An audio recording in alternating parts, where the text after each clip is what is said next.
Okay, here we are. Now we're on the inside of 293 Snapper. Just beautiful. She totally redid all the paint, redid the flooring. Look at the countertops are just gorgeous.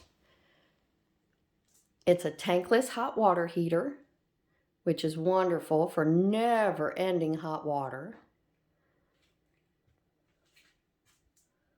Lots of cabinets. Electric stove. And we move into the bedroom. Beautiful. It even has a dresser. And with this, you have the big mirrored closet. I'm not going to show you me, but it's got a big, huge closet. Then we go into the bathroom. It's got a full tub. If you've got kids, this is great because most of them don't come with tubs.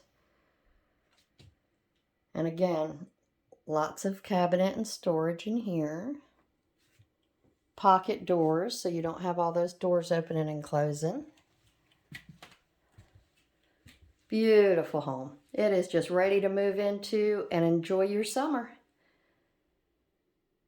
Come visit us at 293 Snapper.